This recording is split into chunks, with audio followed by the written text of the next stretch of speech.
मान लें और इस पर जब कायम हो जाएं और पूरे पक्के हो जाएं, तब उनसे कहना कि अल्लाह रब्बुल आलमीन ने तुम्हारे ऊपर दिन भर में 5 टाइम की नमाज फर्ज की है। यानी पांचों चीजें एकदम नहीं बताई जा रही है, बैक वक्त नहीं, हिकमत देखिए, होशियारी देखिए, समझबूझ देखिए। अल्लाह के रसूल सल्लल्लाहु अलैहि वसल्लम ये भी कह सकते थे, मास पांचों चीजें उनको बता दो, जिसको मानना होगा मानेगा, जिसको नहीं मानना होगा नहीं मानेगा। लेकिन नहीं, पांचों चीजें एकदम बैक वक्त नहीं बताई जा रही हैं। पहले कलमे की दावत देना, जब कलमे पर अमल करने लगे तब उनसे कहना कि तुम्हारी ऊपर नमाज भी फर्ज की गई है। जब वो पांचों वक्त की नमाज के पाबंद हो जाएं और नमाज किसी भी कीमत पर न छोड़ें, जब वो पांचों वक्त नमाज पढ़ने लगे तब उनसे कहना कि अल्लाह रब्बुल आलमीन ने तुम्हारे ऊपर ज़कात भी फर्ज की है, व ईताइज़ ज़काह, तब उनसे कहना कि तुम्हारे ऊपर ज़कात भी फर्ज है। 40 रुपए में 1 रुपया, 100 रुपए में 2.5 रुपया, 1000 में 25 रुपया, 1 लाख में 2500 रुपया, तुम्हारे ऊपर ज़कात भी फर्ज है अगर तुम साहिबे इस्तिताअत हो तो। पहले कलमे की तरफ, जब कलमे पर अमल हो जाए तो नमाज की तरफ, और जब नमाज भी पढ़ने लगे तो ज़कात की तरफ, और जब ज़कात भी देने लगे और पक्के हो जाएं तब उनसे कहना कि अल्लाह रब्बुल आलमीन ने तुम्हारे ऊपर रमजान के रोजे भी फर्ज किए हैं। 1 महीने में 30 दिन, 29-30 जो भी होता चांद के हिसाब से। और जब वो रोजे भी रखने लगे और रोजे के भी पाबंद हो जाएं तब उनसे कहना कि तुम्हारे ऊपर पूरी जिंदगी में 1 मर्तबा हज भी फर्ज किया गया है। उलमा बैठे हैं, बुखारी की रिवायत है, पूछिए अल्लाह के रसूल ने क्या कहा। आए मुआज, इस्लाम की बुनियाद है तो 5 चीजों पर, लेकिन पांचों चीजें तुम बैक वक्त उनके सामने मत रख देना। अगर पांचों चीजें तुम उनको बता दोगे तो कोई इस्लाम कबूल नहीं करेगा, सब भाग जाएंगे। कलमा भी पढ़ो, अल्लाह के अलावा किसी के सामने झुको भी नहीं, नबी को, रसूल को अपना नबी भी मानो, मोहम्मदुर रसूलुल्लाह को, और नमाज भी पढ़ें, ज़कात भी दें, और हज भी करें, और रोजे भी रखें। इतना मुश्किल काम हमसे नहीं होगा। वो दूर भाग जाएंगे, इस्लाम के करीब नहीं आएंगे। आज हमारे उलमा हजरात गौर करें, क्या आज दावत इसी तरीके से देते हैं लोगों को? कितनी पाबंदियां उनके ऊपर लाद देते हैं, कितनी पाबंदियां उनके ऊपर लाद देते हैं। ये भी नहीं करो, ये भी नहीं करो, ये भी नहीं करो, ये भी हराम, ये भी हराम, ये भी हराम। अब बेचारा कहता है कि इस हिंदुस्तान में रहना है भैया, अगर ये नहीं करेंगे तो हम जाएंगे कहां? अरे एक एक करके बताओ ना। जब एक चीज छोड़ दे तब दूसरी चीज छुड़वाओ ना, जब दूसरी चीज छोड़ दे तब तीसरी चीज छुड़वाओ ना।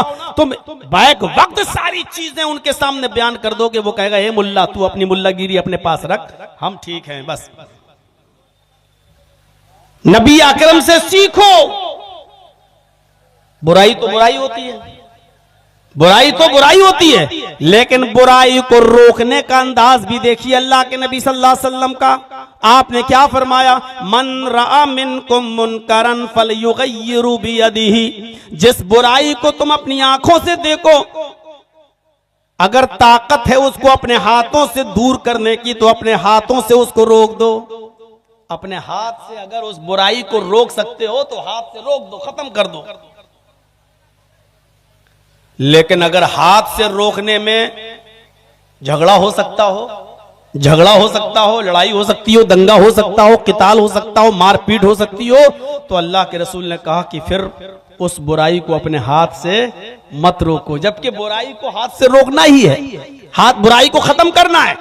मसलन ये कैमरे वाला है हमारे सामने उठक पटक कर रहा है, अपने हाथ से रोकने की ताकत है मुझे, लेकिन डर लगता है कि अगर हाथ से रोकेंगे तो ये सब चैनल वाले इकट्ठे ना हो जाएं, ये कहीं मारपीट पे आमादा ना हो जाएं, कोई इसके फेवर के 8-10 आदमी फिर मारपीट पे तैयार ना हो जाएं।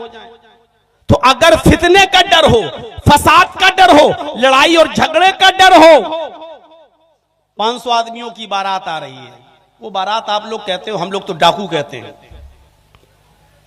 ये चोर आ रहे हैं, लुटेरे डाकू, अपने हाथ से रोको, रोक लोगे? जर्जीत साहब चले बारात को रोकने, नहीं, लड़की वाले के यहां नहीं जाइए, शरीयत में लड़की वाले के यहां खाना जायज नहीं है, शरीयत में लड़की वाले को खिलाने की इजाजत नहीं दी। अल्लाह के नबी ने लड़की वाले को कुछ भी नहीं कहा कि तुम ये खिलाओ। लड़की के बाप के ऊपर खिलाना पिलाने की कोई जिम्मेदारी है ही नहीं। अब मैं बारात को रोकूं? लड़का भी मारेगा, लड़के का बाप भी मारेगा, जो 500 बाराती जा रहे हैं वो भी मारेंगे। हे मौलवी चुप, मिंबर पे खड़े होकर ये बात करना, जलसे में करना, यहां नहीं, या तेरे बाप की हुकूमत नहीं चल रही है, यहां मेरी चल रही है। तो वहां हम अपने हाथ से बारात को नहीं रोक पाएंगे, नहीं रोक पाएंगे। तो अब जबरदस्ती रोकने का हुक्म नहीं दिया कि जबरदस्ती रोको, नहीं। अगर तुम अपनी आंख से किसी बुराई को देख रहे हो, हाथ से रोकने की ताकत हो तो रोको। बारात तो नहीं रोक सकते हैं, लेकिन अपने बेटे का शराब पीते हुए देख रहे हैं, उसको तो रोक सकते हैं ना। अपनी बेटी को बेपर्दा घूमते हुए देख रहे हैं, वो तो रोक सकते हैं ना। मेरी बेटी कॉलेज में और यूनिवर्सिटी में पढ़ रही है और किसी गैर मुस्लिम लड़के के साथ गुफ्तगू करती है, उससे मोबाइल पे बात करती है, उसके साथ घूमती है, चाय की होटलों में जाती है, कैंटीन में बैठती है, इसको तो हम रोक सकते हैं ना। क्या इसको भी रोकेंगे तो फितना होगा? तो जो अपने ताकत में हो वो काम करिए, और जो ताकत में ना हो तो आप जबरदस्ती उसको मत रोकिए। अल्लाह के नबी ने फरमाया फ़इल्लम यस्तति, अगर तुम्हें अपने हाथ से रोकने की ताकत ना हो, फितना फसाद का डर हो, फ़बिलिसान ही, तो अपनी जबान से मना करिए। अब जर्जीत साहब इस मोबाइल को अपने हाथ से तोड़ नहीं सकते क्योंकि खतरा है मारपीट का, तो अपनी जबान से रोकें। ए भैया ठीक हो जाओ, ए भैया संभल जाओ, जबान से रोकिए, जबान से। और अगर जबान से भी कहने में फितना है, आप जबान से बोलेंगे तब भी लोग लड़ने के लिए तैयार हैं। तू कौन होता है? होता कौन है? तो अल्लाह के नबी ने फरमाया अगर जबान से भी रोकने में फितना और फसाद फैलता हो तो छोड़ दो, जबान से भी मना मत करो। वइल्लम यस्तति फबिक़ल्बिही, तो दिल से बुरा जानो। दिल से बुरा जानने का मतलब क्या? जर्जीत साहब मेरी बेटे की शादी हो रही है, मैं बारात की दावत दे रहा हूं, आप चलिए।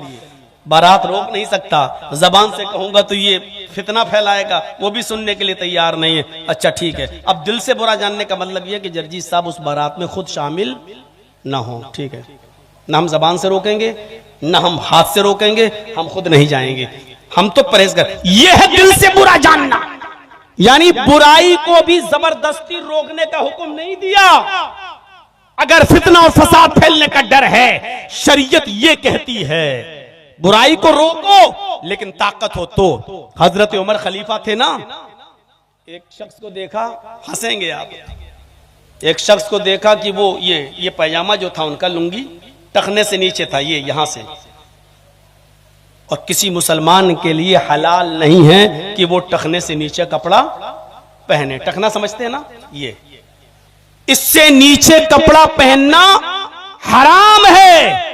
मुसलमान क्या करता है, नमाज पढ़ने जाता तब ऊपर कर लेता है, बस ऐसे, और जैसी नमाज पढ़ के निकला फिर नीचे कर लिया। ये किसी भी कंडीशन में हलाल नहीं है। नमाज पढ़ रहे हो तब भी ऊपर होना चाहिए, चल रहे हो फिर रहे हो तब भी ऊपर होना चाहिए। ये टखने से नीचे नहीं होना चाहिए, टखने से नीचे है तो हराम है। अल्लाह के नबी फरमाते हैं कयामत के दिन अल्लाह उस शख्स के ऊपर रहमत की नजर नहीं डालेगा जिसका पैंट, जिसका पैजामा, जिसकी लुंगी, जिसका कपड़ा टखनों से नीचे होगा। दुनिया में जो कपड़ा टखनों से नीचे पहनता होगा, कयामत के दिन अल्लाह रब्बुल आलमीन उसके ऊपर रहमत की नजर नहीं डालेगा। दो ही नजरें होती हैं, या तो रहमत की या गुस्से की। जब रहमत की नजर नहीं डालेगा तो इसका मतलब क्या हुआ, गुस्से की नजर। क्या रब की गुस्से की नजर कोई मुसलमान बर्दाश्त कर सकता है? क्या अल्लाह की नफरत और गुस्से की नजर कोई सह सकता है? हजरत उमर फारूक ने एक आदमी को देखा कि वो टखने से नीचे पैजामा पहने हुए है, टखने से नीचे यहां। तो हजरत उमर ने उसको देखते ही कहा ताल। उसने पीछे मुड़ के देखा, अमीरुल मोमिनीन मैं? आपने कहा इधर आओ। जब वो करीब आया तो आपने उससे कहा अहाइस अंता। तर्जमा सुनिए, बहुत हंसी आएगी। आपने कहा अहाइस अंता, क्या तुझे पीरियड आ रहा है क्या? आप हमसे कह सकते हो मौलाना जर्जी साहब ये क्या बेहुदा बातें कर रहे हो। हजरत उमर ने उससे कहा अहाइस अंता, क्या तुझे पीरियड आ रहा है? महीना आ रहा है जो औरतों को आता है, लेडीज को आता है। तो उसने दाएं बाएं देखा घूम के कि अमीरुल मोमिनीन किससे कह रहे हैं? कहा कि तुझसे। हंसते हुए कहता मुझसे। हल यहीजुर रजुल, क्या मर्द को भी पीरियड आता है? हजरत उमर से क्या कहता है? हल यहीजुर रजुल, क्या मर्द को भी पीरियड आता है? तो हजरत उमर ने कहा क्या मर्द भी टखने से नीचे कपड़ा पहनता है?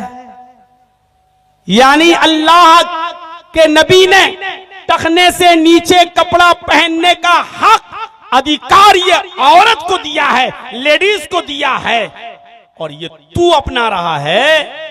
अगर औरतों वाला काम कपड़ा पहनने में कर सकता है तो औरतों वाला काम पीरियड भी है, वो भी हो सकता है तुझे। उसने कहा नहीं नहीं नहीं ठीक है, मैं घर जाके छोटा कर लूंगा, अमीरुल मोमिनीन मुझे आप माफ कर दो। हजरत उमर ने कहा नहीं, अब तो मैंने अपनी आंख से देख लिया है और मेरे अंदर अपने हाथ से दूर करने की ताकत है। छुरी मंगवाई और उसका पैजामा जितना ऊपर था नीचे उसको काट के यहाँ तक कर दिया, फाड़ दिया, उसको काट दिया। कहा अमीरुल मोमिनीन मैं घर पे कर लेता। कहा नहीं, मैंने अपनी आंख से देख लिया है, इसलिए अब मैं ही छोटा करूंगा इसको। अपने हाथ से दूर कर दिया। अपने हाथ से बुराई को रोको। ताकत ना हो तो अपने घर की तो रोको। आप अपनी बहनों, अपनी बेटियों, अपनी बीवियों को तो पर्दा करा सकते हो, दूसरे की बारात में आप रुकावट नहीं बन सकते हो। तो अपने बेटे की बारात तो शरीयत के मुताबिक ले जा सकते हो, अपनी बेटी का खाना तो शरीयत के मुताबिक कर सकते हो। ये जलसे किस लिए होते हैं? इस्लाह मुआशरे के लिए। मेरे भाइयों सुनिए, बहुत जरूरी है हिकमत, दानाई, होशियारी, जो दीन के अंदर भी होनी चाहिए और दुनियावी मामले के अंदर भी होनी चाहिए। आइए एक और वाक़या सुनाऊं आपको, और दिलचस्प वाक़या। आप सुनते जाएंगे, आपको एहसास होगा, आपको एहसास होगा। अल्लाह के नबी जनाब मोहम्मद रसूलुल्लाह सल्लल्लाहु अलैहि वसल्लम के पास एक नौजवान आता है और आकर कहता है अय अल्लाह के नबी, मैं देहाती हूं, नया नया इस्लाम लाया हूं, बुराइयों में डूबा हुआ हूं, मेरे अंदर 4 बुराइयां पाई जाती हैं। तबरानी की और दारमी की रिवायत है, जरा गौर से सुनिएगा, बहुत ज्यादा आप इंजॉय करेंगे इस हदीस को सुनकर। अय अल्लाह के नबी, मेरे अंदर 4 बुराइयां पाई जाती हैं, लेकिन चारों नहीं छोड़ सकता। आपके कहने पर एक छोड़ दूंगा बस। अब कोई जर्जीस से कहे कि मौलाना जर्जी साहब, मेरे अंदर बहुत सी बुराइयां पाई जाती हैं, लेकिन आप कहें तो एक छोड़ दूंगा, तो मैं कहूंगा भाग, छोड़ना तो पूरी छोड़, एक छोड़ दूंगा क्या मतलब? अल्लाह के नबी से कह रहा है अल्लाह के रसूल, मेरे अंदर 4 बुराइयां पाई जाती हैं, आपके कहने पर एक छोड़ सकता हूं, लेकिन चारों नहीं छूट पाएंगी। तो आपने कहा अच्छा ये बताओ कि बुराइयां क्या क्या हैं, बुराइयां क्या क्या हैं, तब हम बताएं कि कौन सी बुराई छोड़ दो। कहा अल्लाह के नबी सल्लल्लाहु अलैहि वसल्लम, पहली बुराई है कि मैं रात में शराब पीता हूं। नौजवानों जरा सुनिएगा, मैं शराब पीता हूं, पहली बुराई। शराब का नशा जब चढ़ जाता है तो मेरी कोई दोस्त है, हम अपनी जबान में कह सकते हैं गर्लफ्रेंड, मेरी एक चाहने वाली है, माशूका है, जिससे मेरे ताल्लुकात हैं। जब शराब का नशा चढ़ जाता है तो फिर मेरा दूसरा काम यह है कि मैं अपनी गर्लफ्रेंड के पास जाता हूं, अपनी माशूका के पास जाता हूं और उसके साथ जिना भी करता हूं। 2 बुराइयां। आपने कहा अच्छा, और तीसरी बुराई, कहा जब मैं जिना करके फारिग होता हूं तो रात काफी हो जाती है, तो रात के अंधेरे का फायदा उठाकर आय अल्लाह के नबी मैं चोरी भी करता हूं। आपने कहा अच्छा, 3 और चौथा गुनाह, कहा अल्लाह के रसूल बात बात पर मैं झूठ भी बोलता हूं। अगर आप मुझसे पूछेंगे जिना किया था या नहीं, मैं कह दूंगा नहीं। अगर आप कहेंगे चोरी की थी या नहीं, तो मैं कह दूंगा नहीं।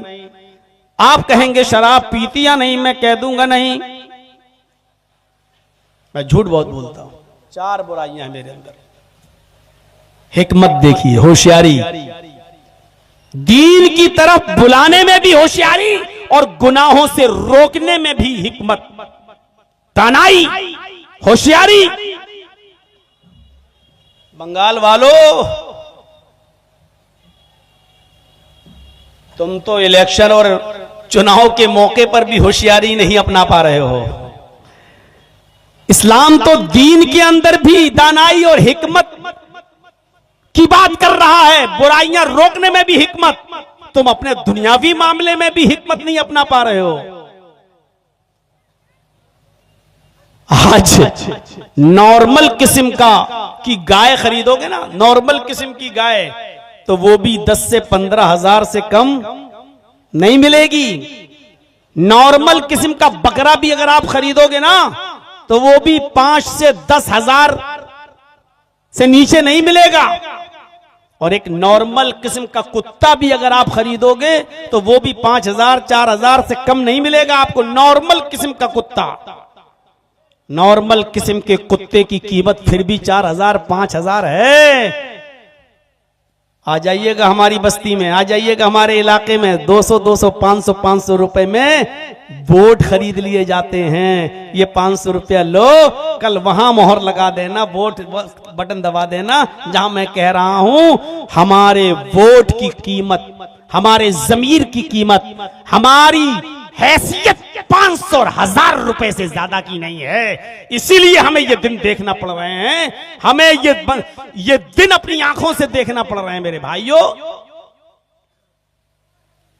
हम अपना फैसला नहीं कर पाते हैं। तकरीर कर रहा हूं, बंगाल में आग लग रही है अंजना ओम कश्यप को, देख रहे हैं आप। बाकायदा आंकड़े बयान करना पड़ रहे हैं उसको। यूपी के मौलाना ने कहा बंगाल सुरक्षित है, यूपी से अब हमें भागकर बंगाल शिफ्ट हो जाना चाहिए। अब वो यूपी के आंकड़े दिखा रही है मेरा नाम लेकर। अंजना ओम कश्यप, मेरे मोबाइल में वीडियो में रिकॉर्ड है। एक मामूली मौलवी को कितना ऊंचा बना दिया उसने। पूरी दुनिया ने देखा उसका ये प्रचार। और इन चैनल वालों की मेहरबानियां हैं, वही चीज काट के पेश करते हैं जो लपक लेता है, आज तक लपक लेता है जी न्यूज। इन चैनल वालों को मैं हराम खोर सुअर सब बोल चुका हूं, लेकिन फिर भी अपनी हरकत से बाज नहीं आते। चंद रुपया कमाने के लिए किसी की इज्जत के साथ सौदा करते हैं ये बेगैरत। एक चैनल वाला तो हमारी 5 साल पुरानी तकरीर चला रहा है और उसमें कह रहा है ये ममता का दलाल है। अरे वो खुद बीजेपी की डाली हुई हड्डी खा खाकर पल रही है, बढ़ रही है, चल रही है, बीजेपी की दलाल है, और हमारे बारे में कहती है ममता का दलाल। मिल गया ना मसाला। अब इसी को काट छांट के कल पेश करोगे ना, तभी तुम्हारे व्यूज बढ़ेंगे ना। और मेरी नजर अब तुम्हारे ऊपर रहेगी, कसम खुदा की मैं केस करूंगा, रिपोर्ट करूंगा क्राइम ब्रांच में, और तुम्हारे चैनल को हम बंद करवाएंगे, अल्लाह की कसम।